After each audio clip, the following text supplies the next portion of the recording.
LGU. Kaya in preparation sa pwedeng papaalis dyan sa ibabaw ng boulevard. Ano lang, sinukat lang kasi ni Kuya Carpenter to. Yung patong lang yung plano niya.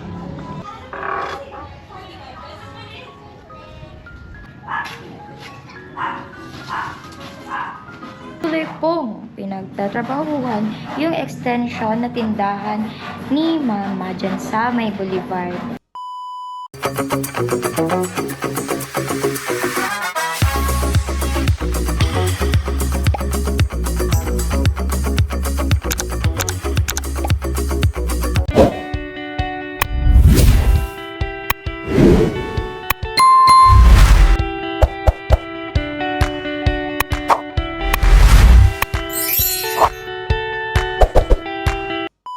Yun nga, natuloy na nga yung plano ni Ate Mama na magkaroon ng extension dito sa may kanal. Ayan, katulad nung iba. Ayan, katabi namin. Ayan, kailangan na kasing magkaroon ng ganyan dahil sa medyo naghigpit na yung administration LGU. Kaya in preparation sa pwedeng papaalis dyan sa ibabaw ng boulevard yung mga tindahan ay ito na nga yung plinano ni Ate Mama.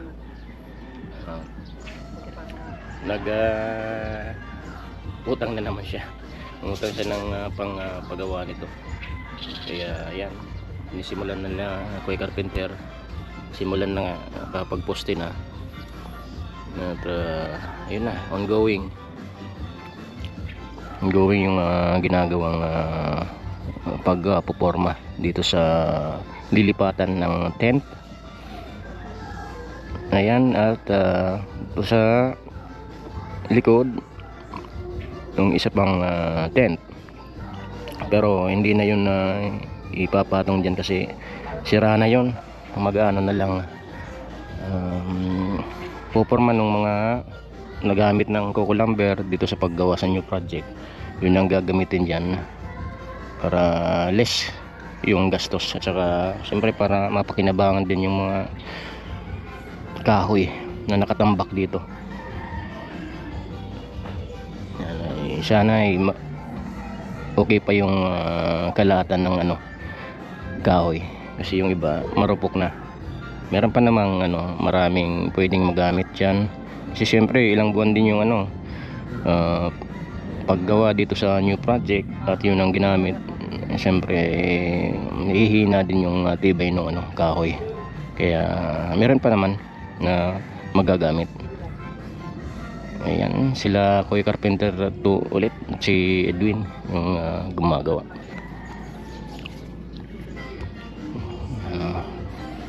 Kailangan na kasing kagawa kasi medyo nagigpit na sila. Baka biglaan na lang magpaalis ng mga tindahan dyan sa ibabaw. Ayan, meron ng malilipatan kaagad. At kung matatapos kaagad yan, ayun ba, by next week dyan na yung tent, dyan na kami magtitinda. At less na dun sa mga dati kong routine na ginagawa, yung mga upuan, kasi pag nandyan na, nakaset up na yung tables and chairs, at mag-aano na lang, mag-aayos na lang ng mga kalat, pero yung mga upuan dyan na lang, hindi na nagbubuhat ng medyo may distansya.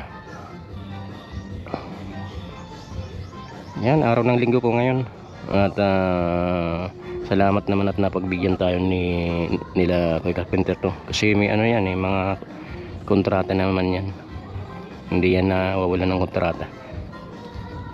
Yan, kasi kung hindi sana siya available, meron naman kaming taong sana igagawa din yan, kaya lang siya na yung sabi na ayan, sa linggo gagawin natin yan. Ayun, ito na nga. Ayan, abangan natin yung iba pang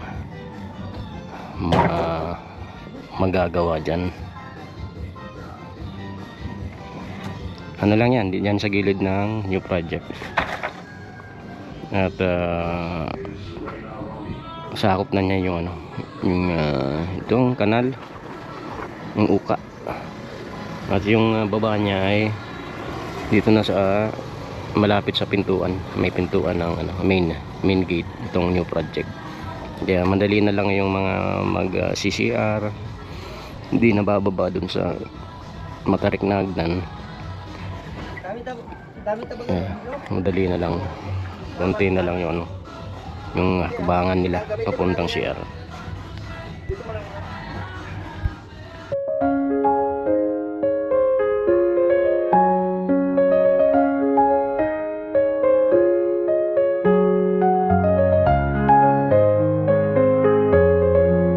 Yung mga posting binili, ano lang, sinukat lang kasi ni Kuya Carpenter to. Yung patong lang yung plano niya. Si ate mamang kausap niya Ayan, 6 na poste ay tag ano to, 700 bawat isa. Kasi yung kung bibili ng mahaba, yung isang tayo ay lampas 1,000 daw, 1,500 nata. Tapos malayo pa yung pinanggagalingan dun sa kabilang bukid, kabilang lawa yan, sa bukid na yan, sa kabila pa yan, malapit na sa coastal. Yun ang pinagkukuhanan ng mga poste na ginamit dito sa katabi rin namin sa kanan. Ayun, ganun kahabang poste. Hindi na nga nila pinutol.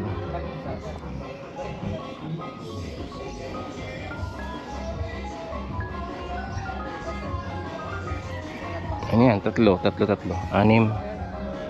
Tatlo. Natin yung akasya nga pala na nakadagan nung bagyong Juan doon sa tulay na pinagawa ni Manny B Vlogs ay nagpa tistis si ate mama din yung gumasto na hango dun sa inutang niya. Talagang porsigido siyang makagawa ng extension yan ginawang tabula. Yan, ang kapal niyan na 2. At yung kapal na rin nung akasya, yun na. Tinatan lang sa gilid, kwadrado, yun na. Cut na. At wala na nga yung akasya.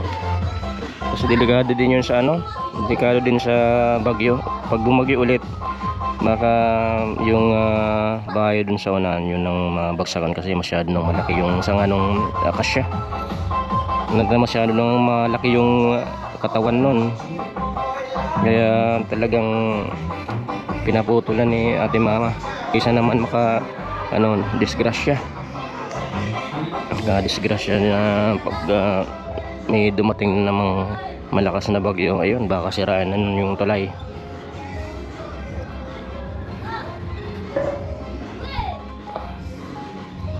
Ayun, 9% na lang itong battery. Kaya ayun, okay pa naman. Kaya pa naman nung budget para dito. Kasama na yung pagpaputol ng akasya, tapos pagbili ng kahoy, poste, at syempre yung pambayad kila Kuya Carpenter to, kay Edwin.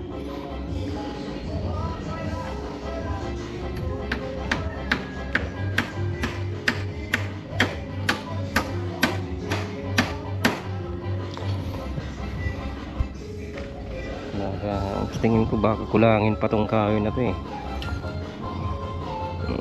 mga suporta kasing ginagawa sila ayan, para syempre tumibay yung hindi umuga yung pagkakabit nila.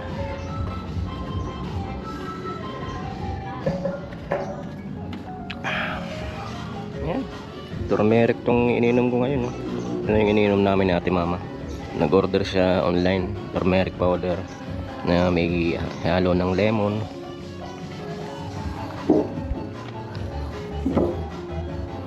Yan ang ininom namin araw-araw, umaga. Imbis na magkape, yun na lang. Magbat!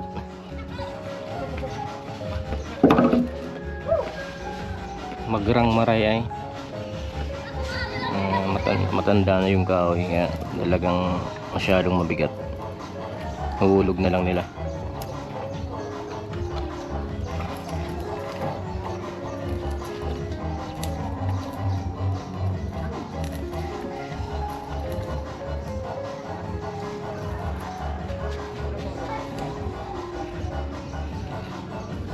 Ayan, at maya maya mga kagwene ay i-end muna natin tong coverage kasi 6% na lang, hindi na ito makakaabot.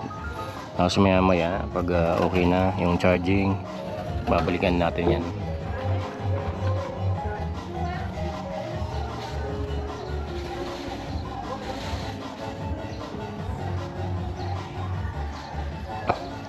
At babalikan natin yan mamaya kasi kailangan na itong i-charge.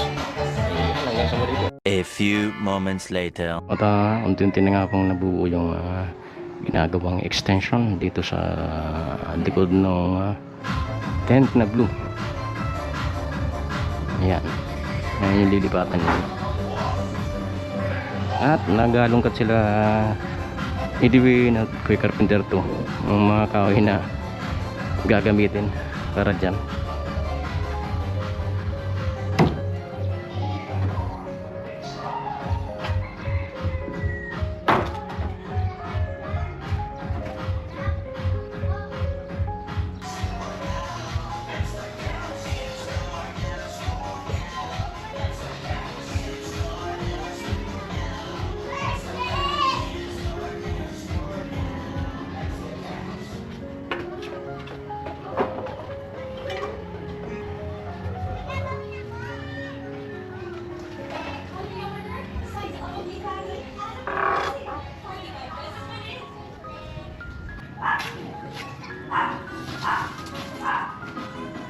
Ayan, at pagpapatuloy ng paggawa din tong extension.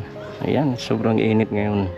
At natagan na nga nila Kuya Carpenter 2 yung yung 6 na poste na itayo na at nalagyan na din ng kahoy pang suporta. Ayan. Medyo itong size nito ay pang dalawahan, yung malaking tent at saka yung nasa kanan. Ayan, i-minimize na lang yung space doon sa loob para sa mga tables and chairs. At yun ko lang, baka magamit pa rin yung harapan yung sa gilid ng kalsada. Pero at least wala nang dyan tent, lang lamesa na lang, mga upuan yung mga gusto sa open space. Kasi pag dito sa loob medyo na yan, kulob na. Dapat may dyan, electric fan. Buti kung palaging mahangin, centralize yung hangin. Pero pag walang hangin, ayun, medyo yan. Kasi may mga customer na pawisin, gusto malakas ang hangin, presko, kaya hindi sila pwede sa loob. Pero malay mo, magkaroon tayo ng additional electric fan. Yan, lalagyan natin dyan. At nagkakain kami ni ate mama, kami lang, kasi yung dalawa nasa loob pa ng kwarto. Ayan, Mother's Day ngayon. Happy Mother's Day ate mama, saka sa mga nanay sa buong bansa at sa ibang bansa. Ayan. Happy Mother's Day. Happy Mother's Day sa mga mother dyan. A few moments later. Hey, what's up? It's me, Gwen Awi. And susundan natin ang ingay naman ni Sushi sa kwarto. Nasa kwarto siya. Naririnig niya kasi ako. At namimigay ng snack si Dada ngayon dahil dahil snacks time na. Merienda time. Dapat siguro anong kukulangin talaga ng kahoy. Ayan, sabi ni Kuya Carpenter to. Order pa daw ng 15 perasong dos por tres para dun sa unahan. Kasi ito yung mga ginamit na na lang, dugtong-dugtong, pero matibay pa rin naman yan. At lalagyan yan dito sa gitna. Tig-isa pa sa ilalim. Ayan, para mas matibay.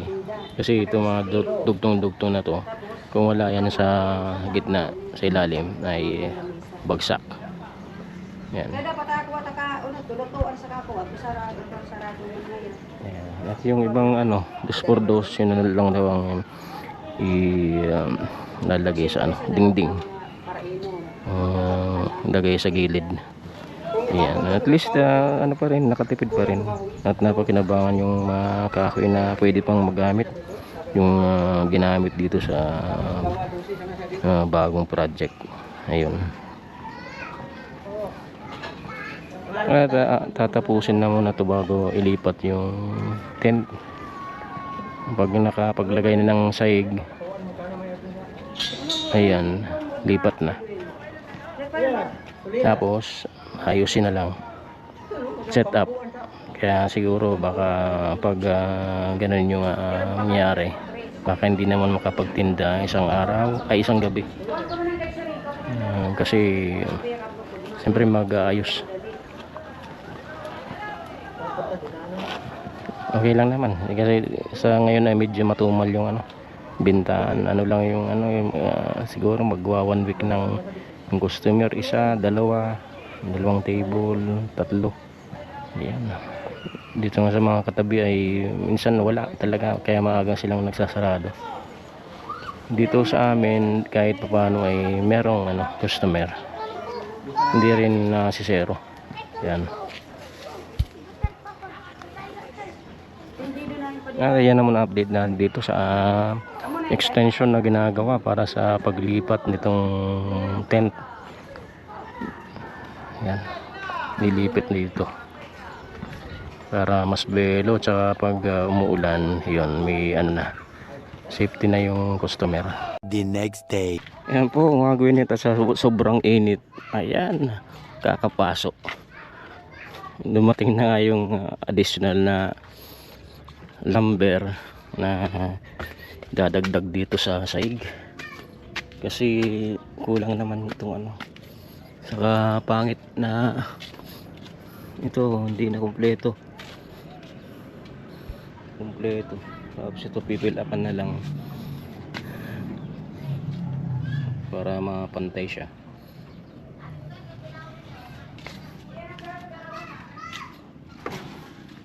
Kahit may kamahalan to, kaya lang kailangan yung mga malalapad dadagdag dun sa hindi pa nakukumpleto. Tapos ito pang dagdag sa poste kasi bitin yung order, dapat mahaba talaga. Na lang naman yung para dito sa trapal na to, gagawa ng tulad ng ginawa ko dun sa kabila to, ganyan. Pero hindi ganyan sakto, siyempre matibay ito. Lang to basta may lang bubong.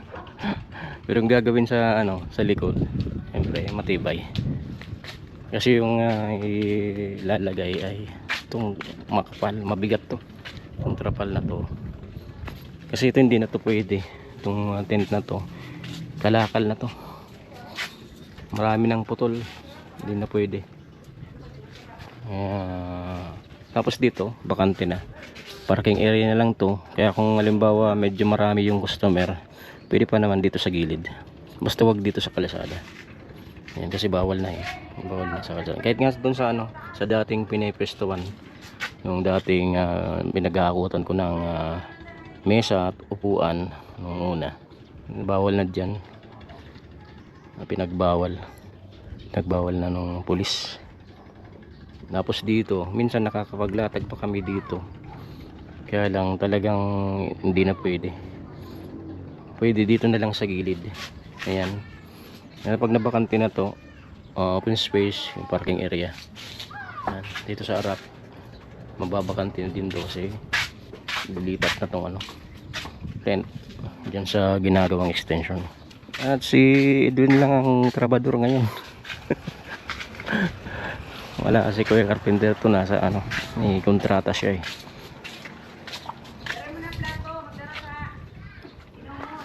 Ayan. At mag-aalauna na. Kakain kami dun sa ano, second floor. Dun na naman kami kakain. Nagluto si ate mama ng ano, igado. A few moments later. So, hello sa mga kagwani, it's again your one and only the Kalagwani. So, for today's video mga kagwani, patuloy pong pinagtatrabahuhan yung extension na tindahan ni Mama dyan sa May Boulevard. So, alam ko, in-explain na din sa inyo ni Kuya Dada kung bakit nagpa-extend ng ganyan.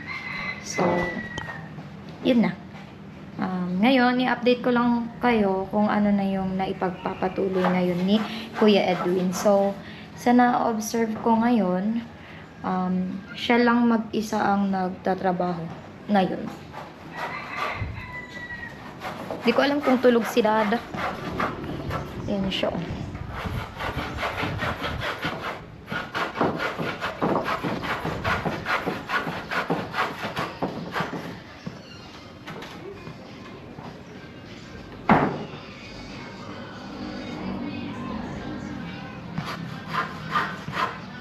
Is super init. Super init. Mali yung inakala ko before na sabi ng matatanda, pag dating ng month of May, maulan na. Pero hindi. Mali pala talaga. Nakadepende talaga yun sa pag-ikot ng ano. Pag-ikot ng mundo. Basta nakadepende sa weather talaga. Hindi naman pag sinabi nung mga mga nakakatanda before na yung pamahin kasabihan na maulan pag ganitong buwan, hindi naman. Mainit talaga as in. It's May na ata. May 12 pero mainit pa din. So ayun, ilang update ko sa inyo. So later si Dada ang mapapanood niyo. Ibibigay ko muna to sa kanya. So bye muna mga kagdani.